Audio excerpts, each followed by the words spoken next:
Continuous improvement, whether it's the asset management landscape or it's even down into sections 9 and 10 of ISO, we want to be conducting structured management reviews of performance, risk and opportunities, performance of assets, performance of asset management, services, product delivery, and of course the asset management system.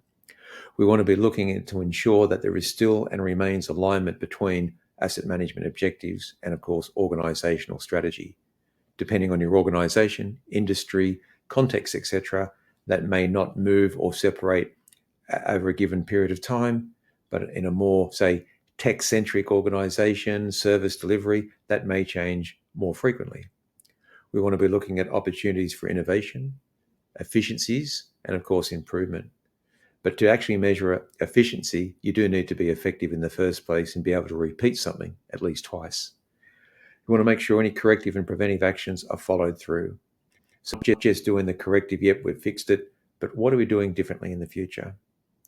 In ISO in particular, preventive action was taken out and now is assumed to be within corrective action. That created a little bit of confusion out there. But again, corrective action is fixing something. Preventive action is really, as the name suggests, it's not going to happen again.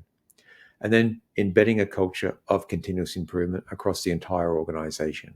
Plan, do, check and act. And the checking and the acting really comes into play under continuous improvement. Continuous improvement can run the risk of just being a tick and flick exercise. Oh yeah, good idea. Yeah, we'll do that one day. But what we need to make sure is that when we are receiving feedback around where things might be improved, we need to make sure that there's leadership engagement. If the leaders or the senior leaders never attend one of the workshops or a meeting, whatever it might be, we're looking at the risk and opportunity register, for instance. Well, really, are people going to take it seriously over the longer term? So what we need to do is ensure that leaders actively participate. And even if they can't be there on the day, they either send a delegate or they follow up afterwards and say, good idea, or I just want to question that particular item. You want to sponsor improvements. And again, an improvement doesn't necessarily require capital funding. It may be just a shift in process change and a senior manager has endorsed it, supporting it and helping the people through. And of course, then allocating the right resources to do it. Because from a leadership point of view, it's one thing to empower a workforce, but it's another thing to support and enable them to achieve what you're setting out to do. A lesson learned is a lesson earned. That was told to me years ago by an old mentor. We run a real risk that if there is an improvement there or an opportunity, well, it might not ever be implemented if we don't assign someone to do it, give them the time to do it, and actually drive that responsibility and accountability. So following through on actions is key. So as simple as this suggests, assign who is accountable for it, track the progress, resource what's required to actually do it, and report on the tasks associated with that improvement or change, and report on it regularly. I'm sure we've all experienced what we often refer to as change fatigue. Staff feel overwhelmed. I feel overwhelmed. Constant changes, constant reviews, this moving piece, that moving piece. What I find with change fatigue is two things that can actually mitigate it. One is having clear messaging and communication of why changes are being done. If people feel like they are working in an ambiguous environment and don't understand why change is occurring, they'll make up their own mind and then fatigue does set in because they're antagonized. They don't know where we're going. The other thing is with change fatigue is remind people we're not asking to change you, we're asking to change the organization around you to set you up for success.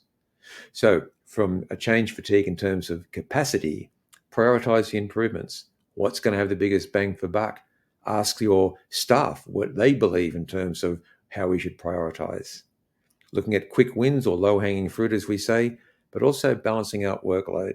There's one thing to say to a busy person, oh, let's make this improvement. But if we don't respect the fact that they're already working 40, 50 hours a week, again, you've just made their life harder. Now, if we are looking at opportunities for improvement and we're doing it in isolation and we're not sharing them, chances are, one, we could repeat mistakes, or two, the rest of the organisation might not be aware of a lever for improvement. So we want to integrate that with organisational learning. Build that structured knowledge sharing and feedback loops into reviews. I've seen organisations do it very well and have that feedback loop. It isn't that hard to do, but you need to consciously remind ourselves, plan, do, check, and act.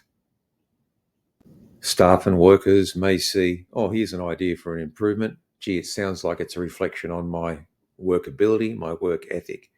We need to really steer away from that. And if we always gear continuous improvement back to outcomes, whether they're operational outcomes, asset management objectives, or even overarching strategy, we need to promote a positive culture.